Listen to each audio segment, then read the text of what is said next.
17장. 에브라임 산지에 미가라 이름하는 사람이 있더니 그의 어머니에게 이르되 어머니께서 은 1,100을 잃어버리셨으므로 저주하시고 내 귀에도 말씀하셨더니 보소서 그 은이 내게 있나이다. 내가 그것을 가졌나이다 하니 그의 어머니가 이르되 내 아들이 여호와께 복받기를 원하노라 하니라. 미가가 은 1,100을 그의 어머니에게 도로 주매 그의 어머니가 이르되 내가 내 아들을 위하여 한 신상을 새기며 한 신상을 부어 만들기 위해 내 손에서 이 은을 여호와께 거룩히 드리노라. 그러므로 내가 이제 이 은을 내게 도로 주리라.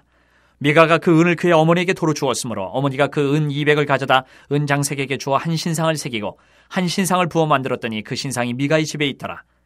그 사람 미가에게 신당이 있으므로 그가 에봇과 드라빔을 만들고 한 아들을 세워 그의 제사장으로 삼았더라. 그때에는 이스라엘의 왕이 없었으므로 사람마다 자기 소견에 옳은 대로 행하였더라. 유다 가족에 속한 유다 베들레헴에 한 청년이 있었으니 그는 레위인으로서 거기서 거류하였더라. 그 사람이 거주할 곳을 찾고자 하여 그 성읍 유다 베들레헴을 떠나가다가 에브라임 산지로 가서 미가의 집에 이르매 미가가 그에게 묻되 너는 어디서부터 오느냐 하니 그가 이르되 나는 유다 베들레헴의 레위인으로서 거류할 곳을 찾으러 가노라 하는지라.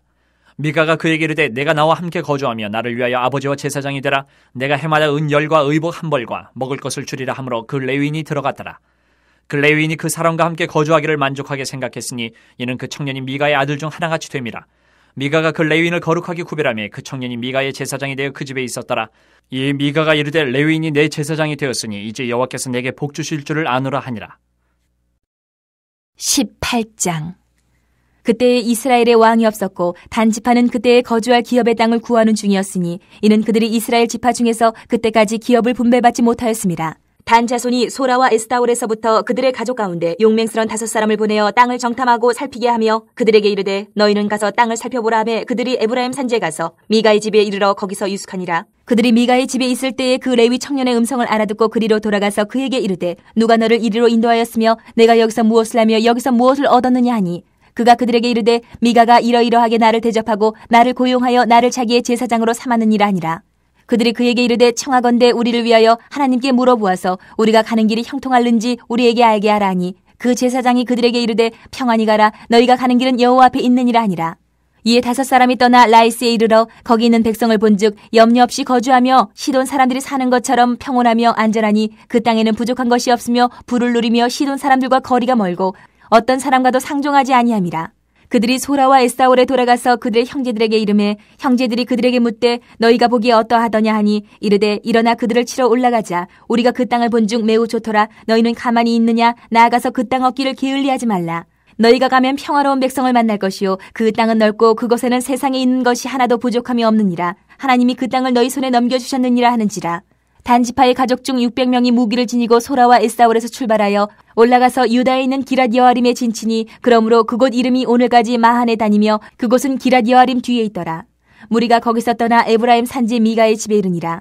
전에 라이스 땅을 정탐하러 갔던 5사람이 그 형제들에게 말하여 이르되 이 집에 에봇과 드라빔과 새긴 신상과 부어 만든 신상이 있는 줄을 너희가 아느냐. 그런즉 이제 너희는 마땅히 행할 것을 생각하라 하고 5사람이 그쪽으로 향하여 그 청년 레위 사람의 집 곧 미가의 집에 이르러 그에게 문안하고 단자손 600명은 무기를 지니고 문 입구에 서니라. 그 땅을 정탐하러 갔던 5사람이 그리로 들어가서 새긴 신상과 에봇과 드라빔과 부어 만든 신상을 가져갈 때에 그 제사장은 무기를 지닌 600명과 함께 문 입구에 섰더니 그 5사람이 미가의 집에 들어가서 그 새긴 신상과 에봇과 드라빔과 부어 만든 신상을 가지고 나오매 그 제사장이 그들에게 묻되 너희가 무엇을 하느냐 하니 그들이 그에게 이르되 잠잠하라. 내 손을 입에 대라. 우리와 함께 가서 우리의 아버지와 제사장이 되라. 내가 한 사람의 집에 제사장이 되는 것과 이스라엘의 한 지파 한 족속의 제사장이 되는 것 중에서 어느 것이 낫겠느냐 하는지라. 그 제사장이 마음에 기뻐하여 에봇과 드라빔과 새긴 우상을 받아가지고 그 백성 가운데로 들어가니라. 그들이 돌이켜서 어린아이들과 가축과 값진 물건들을 앞세우고 길을 떠나더니 그들이 미가의 집을 멀리 떠난 때에 미가의 이웃집 사람들이 모여서 단 자손을 따라붙어서 단 자손을 부르는지라. 그들이 얼굴을 돌려 미가에게 이르되 내가 무슨 일로 이같이 모아가지고 왔느냐 하니 미가가 이르되 내가 만든 신들과 제사장을 빼앗아 갔으니 이제 내게 오히려 남은 것이 무엇이냐. 너희가 어찌하여 나더러 무슨 일이냐고 하느냐 하는지라. 단자손이 그에게 이르되 내 목소리를 우리에게 들리게 하지 말라. 노한 자들이 너희를 쳐서 내 생명과 내 가족의 생명을 잃게 할까 하노라 하고 단자손이 자기 길을 간지라. 미가가 단자손이 자기보다 강한 것을 보고 돌이켜 집으로 돌아갔더라. 단자손이 미가가 만든 것과 그 제사장을 취하여 라이스에 이르러 한가하고 걱정 없이 사는 백성을 만나 칼날로 그들을 치며 그 성읍을 불사르되 그들을 구원할 자가 없었으니 그 성읍이 베드로홉 가까운 골짜기에 있어서 시돈과 거리가 멀고 상종하는 사람도 없음이었더라. 단자손이 성읍을 세우고 거기 거주하면서 이스라엘에게서 태어난 그들의 조상 단의 이름을 따라 그 성읍을 단이라 하니라. 그 성읍의 본 이름은 라이스였더라. 단 자손이 자기들을 위하여 그 새긴 신상을 세웠고 모세의 손자여 게르솜의 아들인 요나단과 그의 자손은 단 지파의 제사장이 되어 그 땅 백성이 사로잡히는 날까지 이르렀더라. 하나님의 집이 실로에 있을 동안에 미가가 만든 바 새긴 신상이 단 자손에게 있었더라.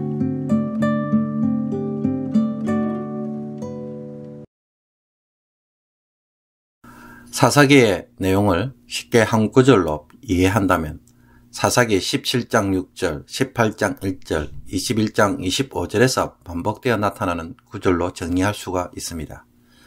그때에는 이스라엘에 왕이 없었으므로 사람마다 자기 소견에 옳은 대로 행하였더라. 왕이 없다는 것과 자기 소견에 따라 행동하는 것, 이것이 사사시대를 보여주는 가장 중요한 특징입니다. 3장에서 16장까지는 왕이신 하나님을 부정함으로 이방 민족으로부터 압제를 받고 사사를 통해 구원받는 모습을 보여줍니다. 17장부터 21장까지는 이스라엘 백성들의 삶 속에서 왕이 없으므로 각자 자기 소견에 따라 행동함으로 어떤 일들이 일어났는지 보여줍니다. 사사기 17장에서 에브라임 산지에 사는 미가의 집에 베들레헴의 레위인 청년이 찾아오고 19장에서는 에브라임 산지에 사는 레위인이 베들레헴에 간 자신의 첩을 데려오는 이야기로 시작합니다. 두 이야기에는 모두 레위인이 등장하고 있고 전자는 단 지파와 연결되고 후자는 이스라엘 지파와 베냐민 지파 간의 갈등과 분열로 확대됩니다. 사사기 17장은 미가의 이야기 배경 속에 단 지파의 이야기가 겹쳐 있습니다. 에브라임 산지에 미가라는 사람이 살고 있었는데 그의 어머니가 은 1,100을 잃어버린 것을 두고 저주하는 소리를 듣습니다. 당시에는 은을 돈으로 사용하였고 1,100은 실로 수십억에 해당하는 돈입니다. 그리고 잃어버렸다는 것은 문자적으로 가져감을 당했다는 뜻입니다. 이 말을 들은 미가는 놀라서 자신이 가져갔다고 실토합니다. 이 말에 그의 어머니는 저주에서 갑자기 축복으로 말을 바꾸고 미가를 위해 은 200을 가져다가 신상을 만들고 미가는 자신의 신당에 에봇과 드라빔을 갖춥니다. 에봇은 제사장의 겉옷이고 드라빔은 하나님의 뜻을 물을 때 사용하던 작은 물건으로 보입니다.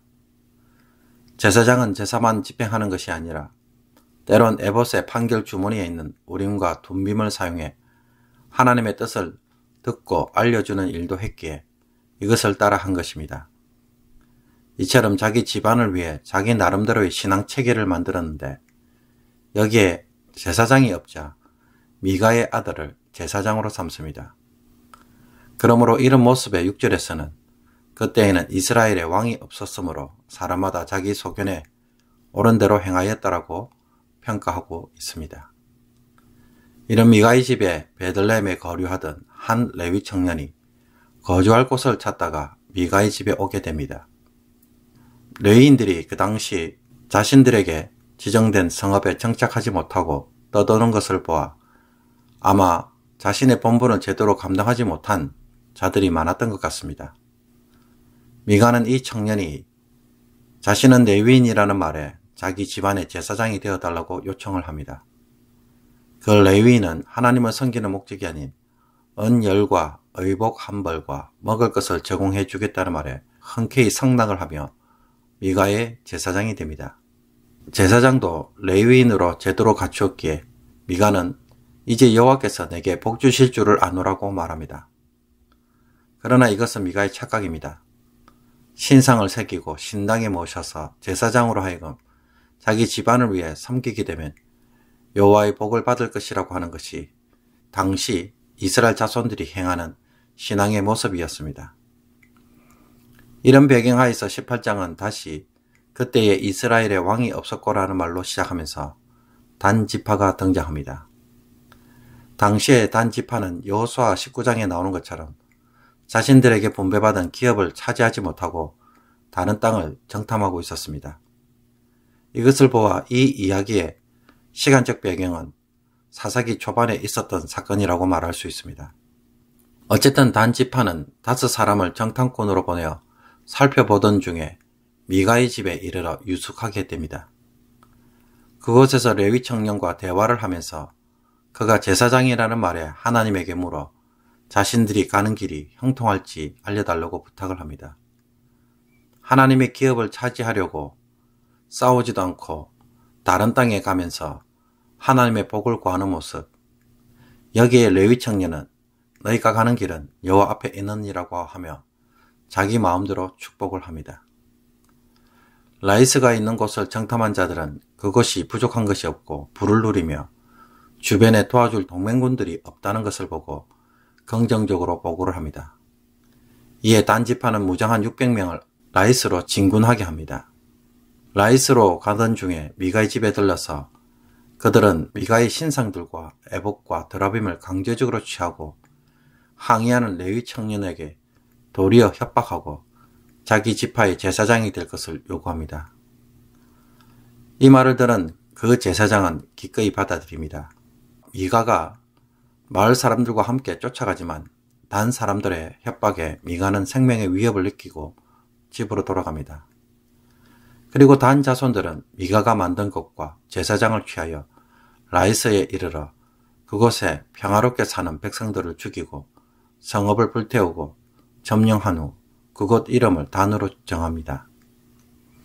미가처럼 단 지파 사람들 역시 신앙을 내세우지만 실제로는 자신들이 하고 싶은 대로 하면서 도둑질과 폭력을 행사하는 것을 볼 수가 있습니다. 당시에 언약궤가 있던 곳은 실로입니다. 그런데도 단 지파는 자신들의 지파 내에 은신상을 세우고 레위 청년을 자신들의 지파에 세습되는 제사장으로 세웁니다. 놀랍게도 이 레위 청년은 모세의 손자요 게르솜의 아들인 요나단으로 소개합니다. 아들이라는 것은 자손이란 말도 되기에 이 청년은 모세의 후손으로 보는 것이 좀 더 정확할 것입니다. 어쨌든 모세의 후손마저 우상 숭배에 참여했다는 것이 바로 사사시대를 보여주는 한 모습입니다. 그리고 단지파의 이런 우상 숭배는 북쪽 이스라엘에게 지속적으로 영향을 미쳐 북왕국 이스라엘이 멸망하는 일에 관여하게 됩니다. 미가와 단지파는 크게 착각하였습니다. 자기 나름대로 이렇게 하면 하나님이 복을 주실 것이라고 생각하고 행동하였지만 그 모든 것은 하나님과 상관없이 자기들이 하고 싶은 방식대로 스스로 만든 신앙체계에 불과했습니다. 이 속에 레위인은 하나님의 율법을 제대로 가르치지 않고 도리어 동조하여 먹고 사는 밥벌이로 그 역할을 하자 어떤 일들이 일어납니까? 단 지파와 같이 자기 지파를 위해 또 우상을 섬기는 일로 나아가게 만든다는 것을 잊지 말아야 할 것입니다.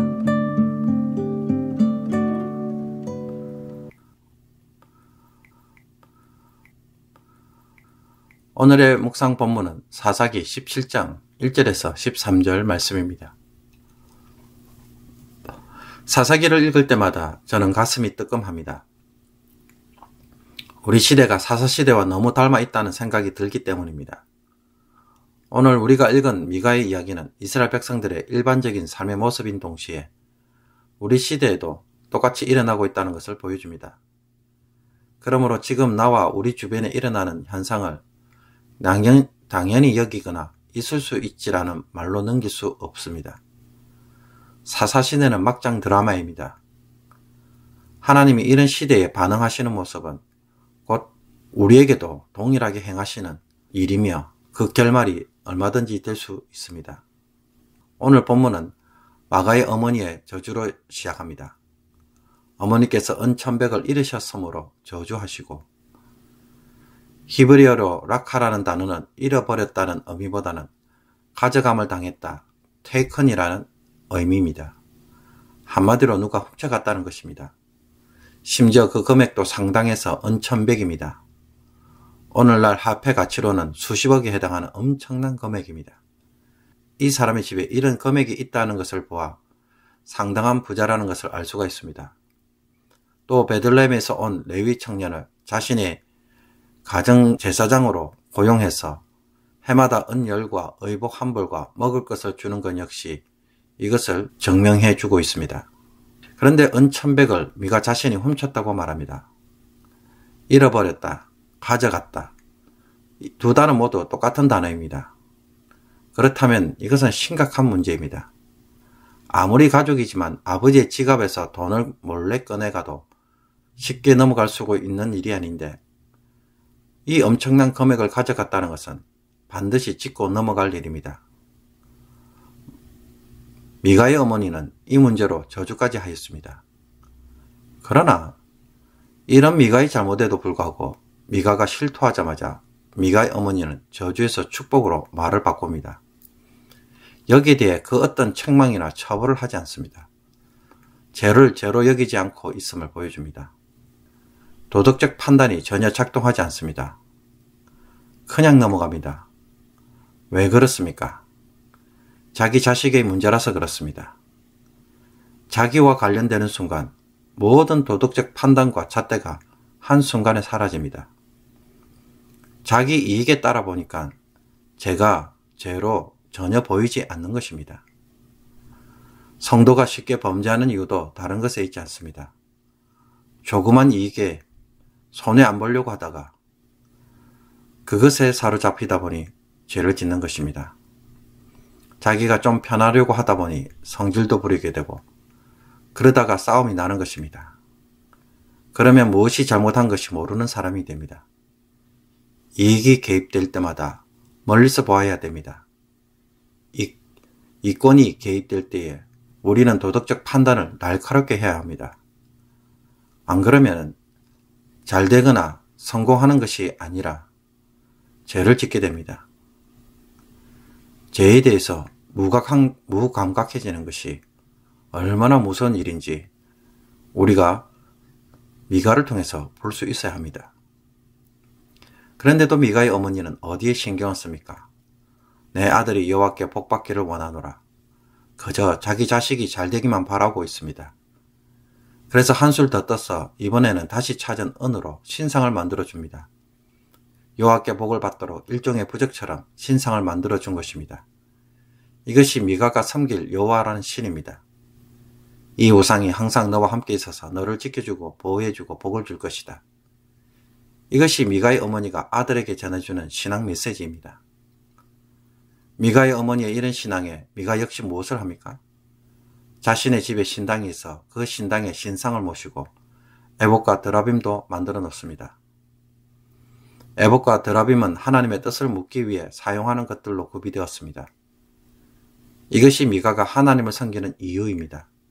내가 무엇을 해야 성공하고 무엇을 해야 길이 열리고 무엇을 해야 잘 될 수 있는지 묻기 위해 하나님이 필요하고 그래서 하나님을 섬긴다는 것입니다. 그런데 이것을 묻는 제사장이 있어야 하기에 처음에는 자기 아들을 제사장으로 세웠다가 나중에는 베들레헴에서 온 레위 청년을 제사장으로 세웁니다. 이 모든 것을 갖춘 후에 그가 하는 말이 무엇입니까? 이제 여호와께서 내게 복 주실 줄을 아노라. 과연 그렇습니까? 그렇지 않습니다. 모든 것을 다 빼앗깁니다. 미가는 착각하였습니다. 자기 나름대로 여호와를 열심히 섬겼다고 그러면 복을 주실 것이라고 생각했습니다. 이런 미가의 신앙에는 두 가지가 문제였습니다. 첫 번째는 그는 하나님을 섬긴 것이 아니었습니다. 그는 자기를 위해 신앙생활을 했습니다. 자기가 복을 받기 위해 열심을 낸 신앙은 무의미한 신앙생활입니다. 미가의 어머니가 은을 찾게 되자 이런 말을 했습니다. 이 은을 여호와께 거룩히 드리노라. 그런데 누구를 위해서 드린다고 말합니까? 내가 내 아들을 위하여. 이것이 미가나 그의 어머니가 보여주는 신앙의 핵심입니다. 자기를 위해 여호와를 섬기고 드립니다. 나를 위하는 신앙. 그 신앙은 하나님과 아무 상관이 없는 신앙입니다. 하나님이 복을 주실 수 없는 신앙입니다. 그런데도 그들은 그런 방식으로 신앙생활을 하고 있습니다. 둘째로 미가는 자기 방식대로 신앙생활을 했습니다. 하나님의 율법이 제시하는 방법이 아닌 자기가 옳고 좋다고 하는 방식으로 신앙체계를 잡았습니다. 하나님이 제사를 드리는 것조차도 율법으로 정해놓고 지키게 하신 이유가 바로 여기에 있습니다. 하나님의 법에 따르지 않으면 사람은 자기 방식대로 섬기고 결국 자기를 위한 신앙 체계를 만들기 때문입니다. 겉으로 보면 하나님을 섬기지만 결론은 자기를 위한 우상을 섬기는 일이 일어나는 것입니다. 마음으로는 하나님을 사랑하고 중심으로는 믿음이 있다고 생각하고 그래도 나는 하나님을 버리지 않고 내 나름대로 최선을 다하고 있어. 이 말을 정말 조심해야 합니다. 내 중심이 정말 그러하다면 매일 말씀 앞에서 자기를 복종시켜야 합니다. 이것이 진짜 중심입니다. 말씀 앞에서 자기를 꺾어서 순종케 하는 일이 없다면 그 신앙은 자기를 위한 신앙생활로 갈 수밖에 없습니다. 명분은 하나님이지만 실리는 자기를 위해 자기 편한 방식으로 하고 그러면서 복 주시기를, 자기를 지켜주시기를 그 어떤 해도 행하지 않으시기를 바라는 것. 마가의 은신상이 바로 그러했던 것입니다. 여러분, 이분이 하나님이십니까? 엄청난 착각입니다. 그러므로 하나님 때문에 할 수 있어야 합니다. 하나님 때문에 손해도 볼 수 있어야 합니다. 그리고 매일 말씀 앞에서 자기를 복종시키는 것에서 바른 신앙이 나옵니다. 이것을 할 수 없으면 자기가 편안한 대로 신앙생활을 하고 그것이 마치 하나님 앞에서 은혜를 받고 복을 받는 길로 착각하게 만듭니다. 여러분, 이것은 우상숭배입니다. 사사시대의 신앙생활 스타일이라는 것을 알고 우리가 스스로 경계를 해야 합니다.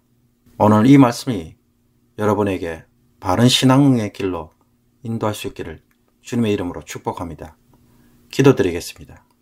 하나님 아버지, 우리의 죄성으로 인해 하나님에 대한 신앙마저 변질시키고 자기를 위해 우상을 섬기는 저희들입니다. 불쌍히 여겨 주옵소서. 나도 모르게 나를 위해 신앙생활을 하는 것이 있다면 깨닫게 하여 주시고 속히 돌이키게 하여 주옵소서. 내 나름대로 잘하고 있다고 생각하지 말게 하시고 매일 말씀 앞에서 복종시킬 수 있는 것에서 우리의 신앙의 순결함을 찾게 하여 주옵소서. 욥처럼 마음이라도 죄를 지을까봐 마음의 경계를 세우는 저희들이 되게 하여 주옵소서. 하나님 때문에 손해를 입는 것에서도 우리의 신앙을 찾을 수 있는 자들이 되게 하여 주옵소서. 하나님 앞에서 육신의 연약함과 영혼의 공고함으로 인해 주를 찾는 자들에게 주께서 돌아봐 주옵소서. 치유하여 주옵소서. 힘을 주시옵소서. 마음을 굳게 하여 주옵시고 소망의 메시지로 위로하여 주옵소서. 안압이 떨어져 백내장 수술을 할 수 있도록 하여 주시며 감염된 폐를 낫게 하여 주셔서 속히 병상에서 일어나게 하여 주옵소서. 이 모든 것 우리 주 예수 그리스도의 이름으로 기도하옵나이다. 아멘.